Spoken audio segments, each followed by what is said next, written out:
ನಮಸ್ತೆ ಎಲ್ಲರಿಗೂ. ಇವತ್ತು ಏನು ಟಾಪಿಕಪ್ಪ ಅಂದರೆ ತಂಗ್ಳನ್ನ ಅಂದರೆ ಎಲ್ಲರೂ ನೈಟ್ ಮಾಡಿಟ್ಟು ಬೆಳಗ್ಗೆ ತಿನ್ನೋದೇ ತಂಗ್ಳನ್ನ.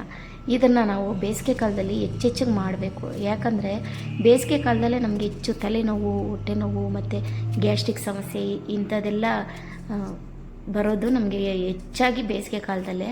ಹಾಗಾಗಿ ಮತ್ತು ನಾವು ಜಾಸ್ತಿ ನೀರು ಕುಡಿಯೋದಿಲ್ಲ ಹೊರಗಡೆ ಕೆಲಸಕ್ಕೆ ಹೋಗೋದ್ರಿಂದ. ಇದೆಲ್ಲದಕ್ಕೂ ನಮಗೆ ಒಂದು ಸೊಲ್ಯೂಷನ್ನು.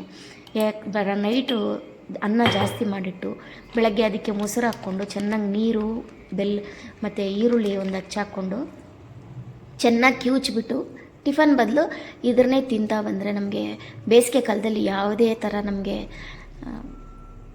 ಆರೋಗ್ಯ ಸಮಸ್ಯೆ ಬರುವುದಿಲ್ಲ. ಹಾಗಾಗಿ ಇದನ್ನು ಹೆಚ್ಚೆಚ್ಚು ಸೇವನೆ ಮಾಡ್ಕೊಬೋದು.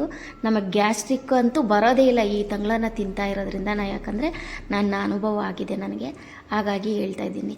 ಮತ್ತು ಹೊಟ್ಟೆ ತಣ್ಣಗಿರುತ್ತೆ. ನಮಗಂತೂ ಬೇಸಿಗೆ ಕಾಲ ಡೈಲಿ ಎಳ್ನೀರು ಕುಡಿಯೋಕ್ಕಂತೂ ಎಲ್ಲರಿಗೂ ಸಾಧ್ಯವಾಗೋದಿಲ್ಲ. ಹಾಗಾಗಿ ನಾವು ಇದನ್ನೇ ಯಾಕೆ ಮನೇಲಿರೋ ಈ ಥರ ನಮ್ಮ ಅಡುಗೆ ಮನೇಲಿ ಇರೋದನ್ನ ಪದಾರ್ಥನೇ ನಾವು ಯಾಕೆ ಉಪಯೋಗಿಸ್ಕೋಬಾರ್ದು. ತಂಗ್ಳನ್ನದಲ್ಲಿ ತುಂಬ ಅಂದರೆ ತುಂಬ ಆರೋಗ್ಯ ಬೆನಿಫಿಟ್ಗಳಿದೆ. ಇದನ್ನೆಲ್ಲರೂ ಉಪಯೋಗಿಸ್ಕೋಬೇಕು. ತಂಗ್ಳನ್ನ ಅಂದ ತಕ್ಷಣ ಮುಖ ಒಂಥರ ಆಗ್ಬಿಡುತ್ತೆ ಎಲ್ಲರಿಗೂ.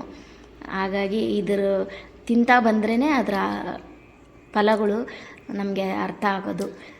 ಹಾಗಾಗಿ ನಾವು ತುಂಬ ಸೇವನೆ ಮಾಡಬೇಕು. ಟಿಫನ್ನ ಅವಾಯ್ಡ್ ಮಾಡಿ ತಂಗ್ಳನ್ನ ಜಾಸ್ತಿ ಸೇವನೆ ಮಾಡಿ.